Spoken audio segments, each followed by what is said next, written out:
Amigos e amigas, dia 2 de novembro, dia de finados, dia dos falecidos, né? Aqueles que Deus já chamou para a eternidade.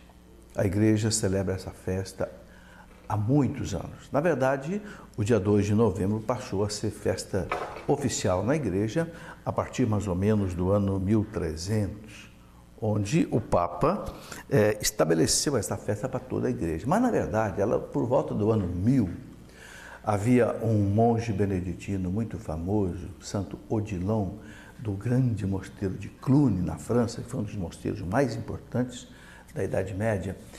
Foi exatamente Santo Odilon, com os muitos mosteiros beneditinos que haviam na Europa, que espalharam esta festa de finados, pedindo o quê?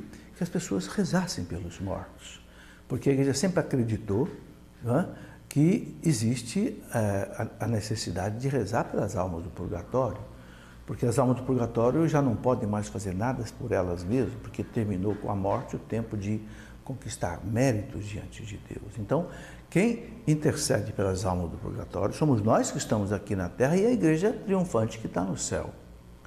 Entende? Então a igreja, nesse dia de finados, autoriza que cada sacerdote possa celebrar 3 missas, o que não é normal. Cada sacerdote celebra uma missa por dia, normalmente. E também a igreja pede que se vá aos cemitérios, que enfeite sim os túmulos. Tudo isso tem sentido, o Papa João Paulo II já falou sobre isso várias vezes. Então eu gostaria de colocar aqui alguns fundamentos disso, para você entender bem. Por exemplo, na tradição da igreja, eu gostaria de citar algumas coisas. O grande santo doutor da igreja, São João Crisóstomo, que era de Constantinopla, patriarca de Constantinopla, lá por volta do século V, morreu no ano 407.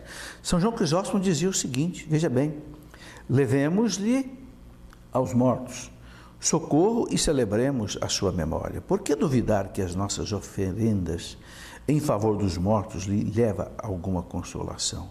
Não hesitemos em socorrer os que partiram e em oferecer as nossas orações por eles. Está aqui nas suas homilias, São João Crisóstomo, santo doutor da igreja. Tertuliano, o grande Tertuliano, que foi bispo de Cartago, aquele bispo, aquele que disse aquela frase sobre os cristãos, vede como se amam. Né? Tertuliano foi aquele também que escreveu para o imperador Antonino, dizendo que não adiantava perseguir os cristãos, porque o sangue dos mártires era semente de novos cristãos. Tertuliano dizia o seguinte, que a esposa roga pela alma de seu esposo e pede para ele refrigério, quer dizer, sufrágio, né? E que volte a reunir-se com ele na ressurreição, oferece sufrágio todos os dias, aniversário de sua morte. Está lá na sua obra De Monogamia, no número 10. Tertuliano morreu no ano 220, então viveu no século II, então veja como é antiga essa tradição católica, apostólica, de rezar pelos mortos, né? São Cipriano, também bispo de Cartago, um santo extraordinário, que morreu em 258, mártir. São Cipriano foi aquele que disse: quem não tem a igreja por mãe, não pode ter Deus por pai. São Cipriano refere-se à oferta do sacrifício, da missa, sacrifício eucarístico, em sufrágio dos defuntos, como costume recebido da herança dos bispos, seus antecessores. Então vem dos apóstolos. São Cipriano está dizendo, nas suas epístolas, né, é comum encontrar a expressão, por exemplo, oferecer o sacrifício por alguém ou por ocasião dos funerais de alguém. Bom, depois nós temos aqui muitas outras citações, né, por exemplo, São Cirilo de Jerusalém.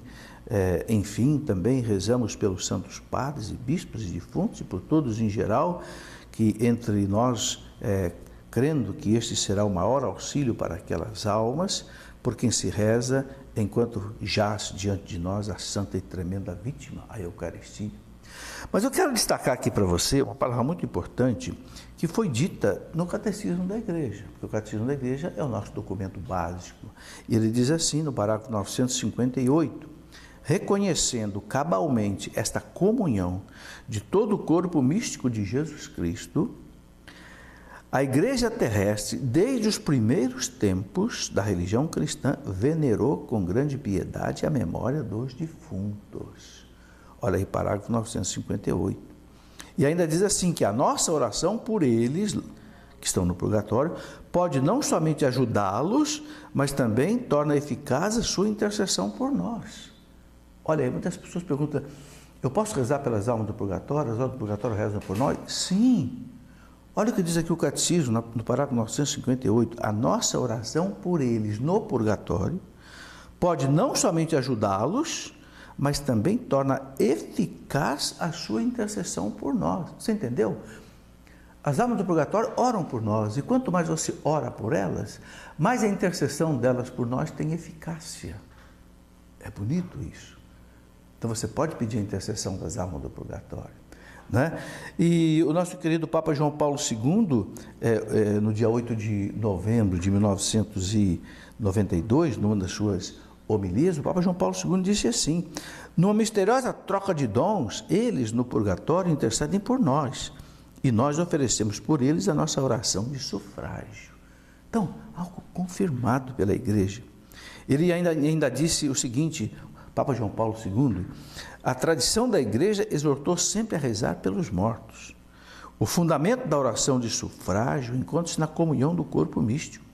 Por conseguinte, a Igreja recomenda a visita aos cemitérios, o adorno dos sepulcros e o sufrágio, como testemunho de esperança confiante, apesar dos sofrimentos pela separação dos entes queridos. Aí, meus irmãos, então vocês veem que é algo muito sólido, que vem lá do tempo dos apóstolos, rezar pelos mortos, ok?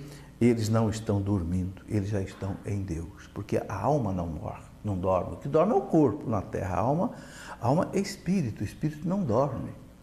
Você entendeu? E é no espírito que ficam todas as faculdades da pessoa, a inteligência, a liberdade, vontade, consciência, memória e etc.